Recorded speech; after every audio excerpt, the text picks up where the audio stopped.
আসসালামু আলাইকুম এভরিওয়ান। আজ আপনাদের সাথে আরেকটি কেকের রেসিপি নিয়ে চলে এসেছি। আমার আজকের এই কেকটি হচ্ছে চকলেট কেক। তার সাথে আমি ফন্ডেন্ট দিয়ে কাঠগুলো থিম কেকটা কীভাবে ডেকোরেশন করেছি পুরো ভিডিওটি আজকে আপনাদের সাথে শেয়ার করব। আশা করছি আমার আজকের পুরো কেকের ভিডিওটি আপনাদের কাছে ভালো লাগবে।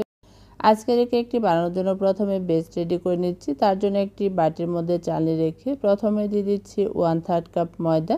ময়দাটা একদম আলতোভাবে সমান করে নিয়েছি। তার সাথে দিয়ে দিচ্ছি 1 টেবিল চামচ কর্নফ্লাওয়ার। কর্নফ্লাওয়ারটা কিন্তু অবশ্যই ব্যবহার করতে হবে। তারপর দিয়ে দিচ্ছি 1 টেবিল চামচ কোকো পাউডার। আমি এখানে মালয়েশিয়ান কোকো পাউডার নিয়েছি। 1 চা চামচ দিয়ে দিচ্ছি বেকিং পাউডার। আমি এখানে ফ্রোস্টারের বেকিং পাউডারটা ব্যবহার করেছি। 1/4 চা চামচ লবণ দিয়ে তারপরে সবগুলো শুকনো উপকরণ চেলে নিচ্ছি। শুকনো উপকরণগুলো পরে আমি আবারও চেলে নেব। এখন এই শুকনো উপকরণগুলো ভালোভাবে মিশিয়ে বাটিটা আমি ডেকে এক সাইডে সরিয়ে রাখছি। অন্য আরেকটি বড় বাটির মধ্যে রুম টেম্পারেচারে থাকা 2টি ডিম ভেঙে নিচ্ছি। ডিমটা ফ্রিজে থাকলে অবশ্যই কিন্তু আধা ঘন্টা থেকে 1 ঘন্টা আগে বের করে রাখতে হবে। এখন একটি ইলেকট্রিক বিটার দিয়ে প্রথমে ডিমটাকে বিট করে নিচ্ছি। ডিমটা আমি 1 মিনিট বিট করে নেওয়ার পর যখন এরকম ফেনা হয়ে আসবে তখনই এর মধ্যে 1/3 কাপ চিনি দিয়ে দিচ্ছি। আর এই চিনিটা কিন্তু অল্প অল্প দিয়ে প্রথমে বিট করে নিয়েছি। তারপরে যতক্ষণ পর্যন্ত চিনিটা ভালোভাবে না গলবে ততক্ষণ পর্যন্ত বিট করে নিতে হবে। আমি কিছুক্ষণ বিট করে নেওয়ার পর সাইডে সরে যাওয়া চিনিটা নামিয়ে আবারও বিট করে নিচ্ছি। এভাবে কিন্তু অনেকক্ষণ বিট করে নেওয়ার পর চিনিটা যখন ভালোভাবে গলে ডিমটা পুরো সাদা ক্রিমের মতো হয়ে গেছে তখনই দেখবেন এরকম একটি চাল লিখে নিলে লেখাটা কিন্তু তাড়াতাড়ি মুছবে না। তখনই বুঝবেন বিট করা হয়ে গেছে। তারপরে আমি বিটারটা অফ করে দিয়ে এর মধ্যে 1/2 চা চামচ কফি ইমালশন দিয়ে দিচ্ছি। 1/2 চা চামচ দিয়ে দিচ্ছি চকলেট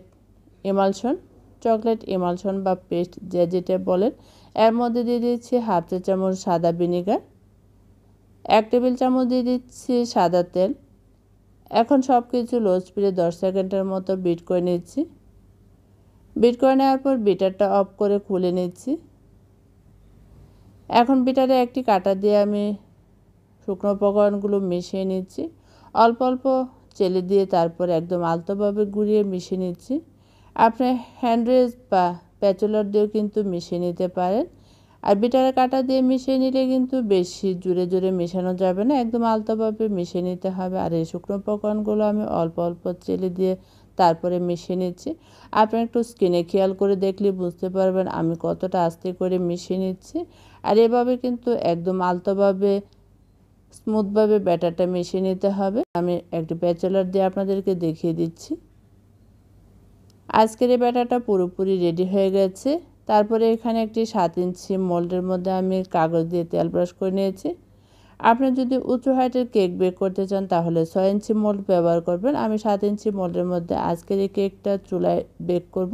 চুলায় কীভাবে বেক করতে হয় অনেকগুলো ভিডিও কিন্তু আমার চ্যানেলে আছে, সেই ভিডিও লিঙ্কটা আমি ভিডিও ডেসক্রিপশন বক্সে দিয়ে রাখবো, আপনারা দেখে নেবেন। তাই এই ভিডিওটা আমি আর দেখাচ্ছি না। এখন এখানে আমি চুলা থেকে কেকটা বের করে নিয়েছি। তারপরে ঠান্ডা করে এখন সাইডটা উঠিয়ে তারপরে কেকটা মোল্ড আউট করে নিতে হবে। তারপরে কেকটা কাগজটা সরিয়ে একটি স্লাইস করে কেটে নিচ্ছি। আমি মাঝখানে একটি স্লাইস করে নেওয়ার পর দেখুন কেকটা মাশাআল্লাহ কতটা সফট হয়েছে। এখন এই কেক বুটের মধ্যে কিছুটা ক্রিম সেট করে দিচ্ছি। ক্রিমটা দেওয়ার পর নিচের লেয়ারটা সেট করে দিব। এখন এই নিচের লেয়ারে আমি সুগার সিরাপ লাগিয়ে নিচ্ছি। এই সুগার সিরাপটা কিন্তু খুব ভালোভাবে লাগিয়ে নিতে হবে। তারপরে এখানে 1 কাপ পানির মধ্যে আমি 1/4 কাপ চিনি দিয়ে সুগার সিরাপটা জাল করে ঠান্ডা করে নিয়েছি। এখন আমি 2 টেবিল চামচ গানাশ দিয়ে দিচ্ছি। গানাশটাও কিন্তু ভালোভাবে সরিয়ে দিতে হবে। এখন ক্রিমটাকে সেট করে দিচ্ছি। ক্রিমটাও ভালোভাবে আমি সরিয়ে নিচ্ছি। এখন উপরের লেয়ারটা বসিয়ে দিচ্ছি। উপরের লেয়ারে একই রকমভাবে সুগার সিরাপ আর গানাশটা দিয়ে তারপরে ক্রিমটাকে সেট করব। আপনারা যদি আমার চ্যানেলে নতুন হয়ে থাকেন আমার চ্যানেলটি সাবস্ক্রাইব করে পাশে অল বাটনটি ক্লিক করে রাখবেন, তাহলে সবার আগে নতুন ভিডিও নোটিফিকেশন পেয়ে যাবেন। আর আমার পুরো ভিডিওটি যদি আপনাদের কাছে ভালো লাগে তাহলে ভিডিওতে একটি লাইক দিতে ভুলবেন না। ক্রাম কোট করে নেব। ক্রাম কোট করে নেওয়ার পর এই কেকটা ফ্রিজে রেখে দিব আধা ঘন্টার জন্য। আধা ঘন্টা পর ফ্রিজ থেকে বের করে তারপরে আমি ফাইনালভাবে কোট করে নিচ্ছি। প্রথমে আমি সাইডে ক্রিম দিয়ে দিচ্ছি। আর আজকের এই কেকটা আমি হোয়াইট কালার করব, তাই এখানে আমি ক্রিমটাকে হোয়াইট রেখেছি। প্রথমে সাইডে ক্রিমটা দিয়ে তারপরে উপরে আমি পুরোটাকে কভার করে নিচ্ছি। পুরোটাকে কভার করে নেওয়ার পর আমি এখানে নিচে একটা বর্ডার শেপ দিব ইয়েলো কালার। তাই এখানে আমি প্যালেট নাইফটা মুছে ইয়েলো কালার নিয়েছি সামান্য পরিমাণ। তারপরে এখানে আমি সাইডে একদম নিচের বর্ডারে শেডটা দেওয়ার পর এই কেকটা কিন্তু সামনাসামনি লুকটা অনেকটা সুন্দর আসবে। তারপরে এই কেকটা ফাইনাল ফিনিশিং দেওয়ার পর আমি এই কেকটা 2 ঘন্টার জন্য নর্মাল ফ্রিজে রেখে দিব। কেকটা সেট হতে হতে আমি ফন্ডেন্টের কাজগুলো করে নিয়েছি। এখানে একটি শক্ত একটি পেপার নিয়েছি। তারপরে পেপারটা এরকম শেপ দিয়ে কেটে নেওয়ার পর আমি একটি কেচি দিয়ে একটি পাপড়ি শেপ দিয়ে কেটে নিচ্ছি। আমি কিভাবে পাপড়িটা কেটে নিচ্ছি আপনি একটু স্ক্রিনে খেয়াল করে দেখবেন। আমি এভাবে পাপড়িটা কেটে নেব। তারপরে এখানে কিছু ফন্ডেন্ট আগে কর্নফ্লাওয়ার দিয়ে মতে নিয়ে তারপরে এখানে একটি পাতলা রুটির মতো করে বেলে নিয়েছি। এখন এই পাপড়িটা বসিয়ে দিয়েছি, তারপরে একটি কাটার দিয়ে কেটে নিচ্ছি। আমি কিভাবে পাপড়িটা কেটে নিচ্ছি আপনি একটু খেয়াল করে দেখুন। আপনাদের সুবিধা মতো এই পাপড়িগুলো কেটে নেবেন। আমি এখানে সবগুলো পাপড়ি কেটে নেওয়ার পর এখন এই পাপড়ির কাজগুলো আমি করে নিচ্ছি। প্রথমে আমি এভাবে করে সাইডটাকে বলে নিচ্ছি। আমি কিভাবে পাপড়িটা বলে নিচ্ছি আপনি একটু স্ক্রিনে খেয়াল করে দেখুন। আপনাদের সুবিধা মতো এই পাপড়িগুলো শেপ দিয়ে বলে নিতে হবে। আমি যেহেতু কাঠগোলাপ বানাচ্ছি তাই এভাবে পাপড়িগুলো প্রত্যেকটা সেট করে দিচ্ছি। আমি একটি পাপড়ি এভাবে করে পানিটা লাগিয়ে আরেকটি পাপড়ি উপরে সেট করে দিব। কিভাবে পাপড়িগুলো সেট করছি আপনি একটু স্ক্রিনে খেয়াল করে দেখবেন।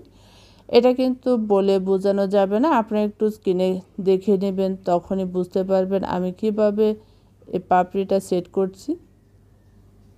এভাবে করে আমি 5টি পাপড়ি সেট করে দিব। আর এই ফন্ডেন্টটা কিন্তু আমি যেহেতু কর্নফ্লাওয়ার দিয়ে বেলে নিয়েছি তাই একটু নরম রয়ে গেছে, আর কিছুক্ষণ রাখার পরে কিন্তু শক্ত হয়ে যাবে। আপনারা যদি সিএমসি পাউডার দিয়ে ফন্ডেন্টটা বেলে নেন তখন এই ফন্ডেন্টটা কিন্তু শক্ত হয়ে যায়। আমার কাছে সিএমসি পাউডার ছিল না তাই আমি কর্নফ্লাওয়ার দিয়ে কিন্তু ফন্ডেন্টটা বেলে নিয়েছি। তারপরে এখানে আমি কিভাবে ফুলটা বানিয়ে নিচ্ছি আপনি একটু স্ক্রিনে খেয়াল করে দেখবেন। আমি এভাবে করে পানিটা লাগিয়ে তারপরে এভাবে ফুলটা বানিয়ে নিব।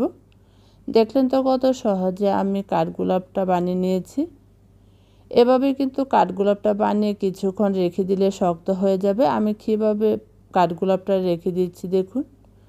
আমি যেহেতু এই কাঠগোলাপগুলো কেক বানানোর পরে রেডি করেছি, আপনাদের কাছে যদি অর্ডার আসে তখন আপনারা কিন্তু এই কাঠগোলাপগুলি কেক বানানোর আগে রেডি করে রাখবেন। তখন দেখবেন কাঠগোলাপগুলো একদম শক্ত হয়ে সেট হয়ে যাবে। এখন এর মধ্যে কিছু ইয়েলো কালার দিয়েছি, কাঠগোলাপের ভিতরে যে ইয়েলো কালার সেটা থাকে সেটা দিয়েছি। পাতার জন্য আমি ফন্ডেন্টটা বেলে নিচ্ছি। এভাবে আমি কিভাবে কাটার দিয়ে পাতাটা বানিয়ে নিচ্ছি আপনি একটু দেখে নেবেন। এই পাতাটা কিন্তু অনেকের কাছে কাটার থাকে, সে কাটার দিয়ে কিন্তু পাতাটা বানিয়ে নিতে পারেন। আমি এভাবে কিন্তু পাতাগুলো বানিয়ে নিব। এই কাজগুলো করতে করতে কিন্তু অনেকটা হাত চালু হয়ে যায়। আমি যেহেতু প্রথমবার করছি তাই আমার একটু সময় লেগেছে। তারপরে ফন্ডেন্টগুলো কিছুক্ষণ রেখে দিলে কিন্তু শক্ত হয়ে যাবে। আমি ফ্রিজ থেকে কেকটা বের করে তারপরে ফন্ডেন্টগুলো সেট করে নিচ্ছি। আর এই ফন্ডেন্টটা সেট করে দিলে কিন্তু ডেলিভারি দেওয়ার আগে সেট করে দিতে হয়। ফন্ডেন্ট সেট করে কিন্তু ফ্রিজে রাখা যায় না, তখন কিন্তু ফন্ডেন্টটা গেমে যায়। এখন আমি ফুলগুলো সেট করে দিচ্ছি। যেহেতু আমার এই ফন্ডেন্টের ফুলগুলো বেশি সময় রাখা হয় না তাই এতটা শক্ত হয়নি, কিন্তু আমি কোনো রকম বসে দিয়েছি। আজকের এই কেকের ফাইনাল লুকটা হয়েছে এরকম। কেমন হয়েছে অবশ্যই আমাকে কমেন্ট করে জানাবেন। আবার দেখা হবে অন্য কোনো নতুন রেসিপি নিয়ে। এসে বন্ধুরা সবাই ভালো থাকবেন, সুস্থ থাকবেন। আল্লাহ হাফেজ।